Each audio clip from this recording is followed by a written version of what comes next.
मध्यम वर्गीयों में, middle class में एक हवा बन गई है तो क्या होगा कि लोग चाहते हैं एक टफ स्ट्रांग लीडर चाहिए, एक टफ लीडर चाहिए। ये बेकार बात है। क्या जिसे आप डिक्टेटर कहते हैं, लोग कहते हैं एक टफ लीडर चाहिए। हमने किसी को कुछ नहीं कहा, लेकिन ये जो ट्रेंड है देश के लिए बहुत ही घातक है। और इस तरह के प्रचार, या मैं इसको प्रचार क्या कहूंगा, दुष्प्रचार से ये देश बहने वाला नहीं है। बहुत विशाल देश। और एक बात मैं और बता देता हूं जी, 2004 में भी बहुत लोग बहुत तरह की बातें कह रहे थे, क्या हुआ था अंत में।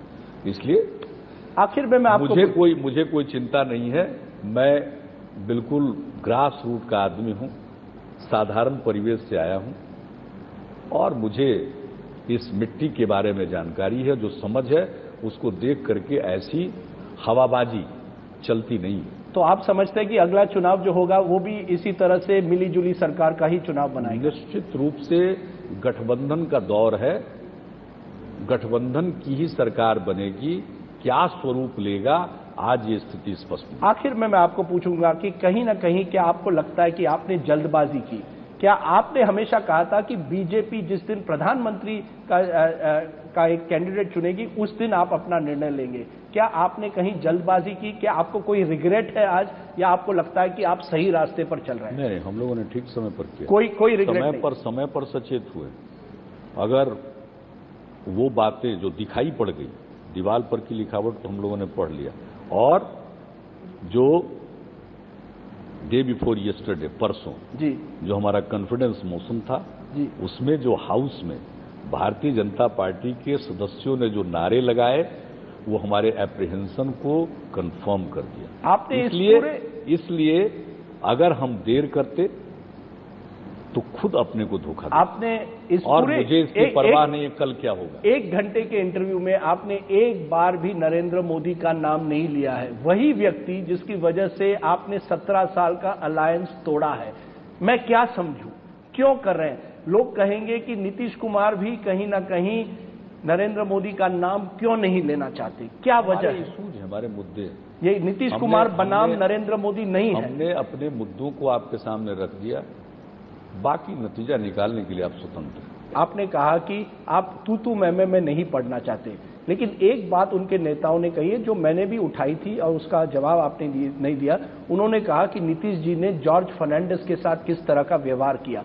जया जेटली ने तो एक अखबार में लिखा भी है कि आपने जॉर्ज फर्नांडिस को चुनाव में हराया, जो एक समय आपके गुरु थे। नीतीश जी की लड़ाई केवल स्वार्थ की लड़ाई है।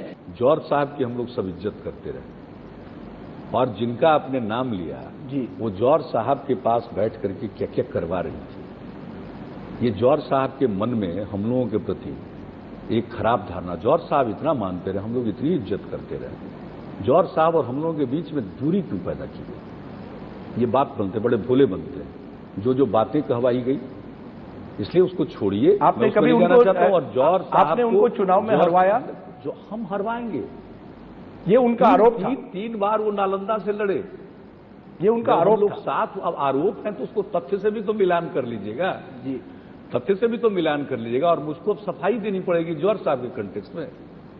किसी व्यक्ति को यह अधिकार नहीं है कि हम लोगों के और जॉर्ज साहब के बीच में संबंधों की व्याख्या करें।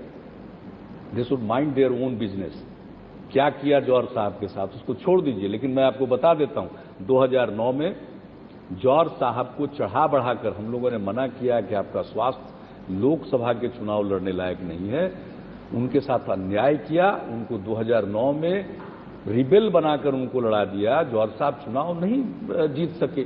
लेकिन इसके तुरंत बाद जब राज्यसभा की एक सीट खाली हुई, हमने जॉर्ज साहब से पूछा कि आप जाना चाहेंगे? उन्होंने कहा कि मैं जाऊंगा। तो हम लोगों ने ससम्मान उनको फिर राज्यसभा में भेजा। इस बात को भी जान लीजिए। और देखिए, मैं एक बात कह देता हूं कि बहुत लोग मौके की ताक में रहते हैं जी। एक अच्छा मौका आ गया है, लोगों को मौका मिल गया है, हम लोग एक रास्ते पर चल पड़े। और जॉर्ज साहब के साथ पूरा सम्मान है, और हम लोग जॉर्ज साहब का हालचाल लेते रहते हैं। नीतीश जी, आपने हमसे बात की, बहुत बहुत शुक्रिया। Thank you very much. ये थे बिहार के मुख्यमंत्री नीतीश कुमार, जिन्होंने अपना पहला इंटरव्यू दिया है एनडीए को छोड़ने के बाद। आप देखते रहिए IBN 7।